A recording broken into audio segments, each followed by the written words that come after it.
నమస్కారం స్వామి, మైకేది లేదబ్బా, ఉన్నాడు రే. అందుకే బ్లూ మీడియా, రంగు కూడా బ్లూ. సో మన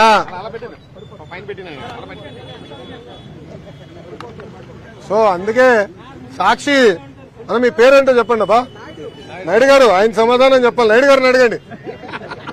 ఆ 26 రోజుల నుంచి ఆయన ప్రింట్ చేశాడు కదా, ఆ 26 రోజుల్లో ఒకే ఒక రోజు నేను విశాఖపట్నంలో ఉన్నా. సార్ చెప్పండి సార్. నాయుడు గారు అడగండి, నో ప్రాబ్లం.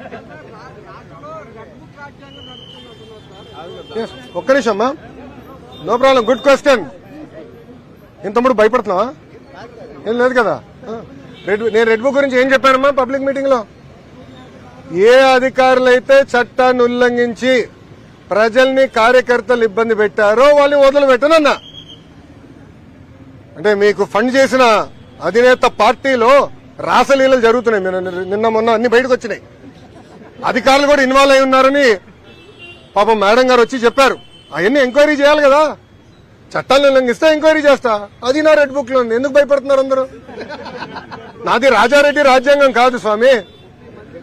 నన్ను ఆపేదానికి మీ ఇన్వెస్టర్ జగన్మోహన్ రెడ్డి గారు ఆనాడు జియో 1 తీసుకొచ్చాడు. ఆ రోజే చెప్పా, మడిచి ఎక్కడ పెడతావు పెట్టుకోపో అని. అదే జగన్మోహన్ రెడ్డి గారు ఈ రోజు రాష్ట్రంలో ఎక్కడ తిరగాలి వెళ్తున్నారు. Z+ కేటగిరీ సెక్యూరిటీ ఇచ్చి మరి పంపిస్తున్నాం ఆయన. ఇంకేం కావాలి ఆధారాలు నీకు? సార్ ఋషికొండ ప్యాలెస్ లోపల ఏముందో ఇంకా నేను చూడాల్సిన అవసరం ఉంది. అంత డబ్బులు ఎట్లా ఖర్చు అయిందో నాకు అర్థం అవట్లా. అంటే ఒక టబ్బు 30 లక్షలు అంటున్నారు. ఇట్లా అనేక వార్తలు వచ్చినాయి. నేను ఫోటోలు చూశాను, వీడియోలు, అంటే మీరే వెళ్ళి వీడియోలు తీశారు. అక్కడ ఛాంబర్ ఉన్నట్టుంది ముఖ్యమంత్రి గారు. అదే దాదాపు ఒక 2 నుంచి 3 వేల స్క్వేర్ ఫీట్ ఉంటుంది అనుకుంటా ఒక్క రూమ్.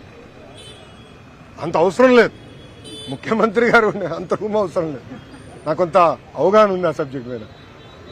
అడ్డాగోలుగా ప్రజాధనాన్ని ఖర్చు పెట్టారు. దానికి దేనికోసం వాడాలి అని అనేది మళ్ళీ చర్చించాల్సిన అవసరం ఉంది. Yes sir. గిరిజన ప్రాంతంలోనే విద్యార్థులు, స్కూల్కి వెళ్ళే విద్యార్థులు చాలా వసతులు లేక ఇబ్బంది పడుతున్నారు. అవును. స్కూల్కి వెళ్ళే ఇబ్బంది కూడా చాలా పడుతున్నారు. అవును. వాళ్ళు స్కూల్కి వెళ్ళే మార్గం కూడా వాగులు దాటి వెళ్ళాలి. అవునండి. దాని ఏ విధంగా వాళ్ళకి నివారణ? మీరు చూస్తే గత ప్రభుత్వం ఒక కార్యక్రమం చేపట్టి దాదాపు 9,000 కోట్ల రూపాయలు ఖర్చు పెట్టారు. 5 సంవత్సరాల్లో 10 లక్షల మంది విద్యార్థులు ప్రభుత్వ పాఠశాలలకి వెళ్లకుండా తగ్గిపోయారు. అంటే 45 లక్షల నుంచి ఇప్పుడు 35 లక్షలు పడిపోయింది. గత ప్రభుత్వం చేతకాంతనం వల్ల జరిగింది. నేను కౌన్సిల్లో కూడా చాలా స్పష్టంగా చెప్పా, విద్యా వ్యవస్థను ప్రక్షాళన చేయాలి, ఒక రోడ్ మ్యాప్ ఏర్పాటు చేయాలి. 5 సంవత్సరాల్లో ఏమేం చేయబోతుందో చాలా స్పష్టంగా చెప్తాను. అది ప్రజల ముందలు పెడతా, మన టీచర్ సంఘాలు, ఉపాధ్యాయుల సంఘాల ముందలు పెడతా. అందరూ అభిప్రాయాలు తీసుకున్న తర్వాత అమలు చేస్తా. 4 సంవత్సరాలు నాణ్యమైన విద్య ఎట్లా అందించాలి. అదేవిధంగా గతంలో అనేక జియోలు ఇచ్చి ప్రభుత్వ విద్య పిల్లలకి దూరం చేస్తున్నారు. దాంట్లో భాగంగా కొన్ని పాఠశాలలు కూడా మూసేశారు. అది కూడా నేను స్టడీ చేస్తున్నాను. ఎందుకంటే లీగల్ ఇష్యూస్ ఏంటనేది అది కూడా స్టడీ చేసి తొందరలోనే సంఘాల ముందరికి వెళ్తా, ప్రజల ముందర వెళ్తాం.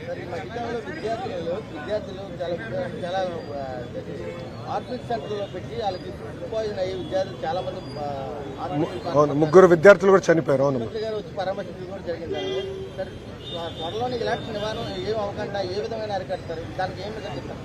ప్రధానంగా నేను ఇప్పుడు అధికారులు చెప్పింది ఏంటంటే, ఏ పాఠశాలలో ఏ విద్యార్థి చదువుతున్నారు ఎన్యూమరేషన్ పకడ్బందీగా చెయ్యండి. నాకు క్లారిటీ ఉండాలి.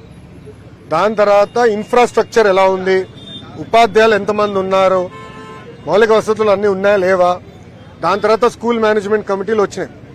వాళ్ళ నాయకత్వంలో ఇన్ఫ్రాస్ట్రక్చర్ ఎట్లా క్రియేట్ చేయాలి, మెంటరింగ్ అంటే పిల్లలు కానివ్వండి, ఉపాధ్యాయులకి కొంచెం కూర్చొని మాట్లాడి ఎలా స్కూల్స్ ఇంప్రూవ్ చేయాలి అని దానిపైన మేము చర్చిస్తాం అని ముందలు తీసుకెళ్తాం.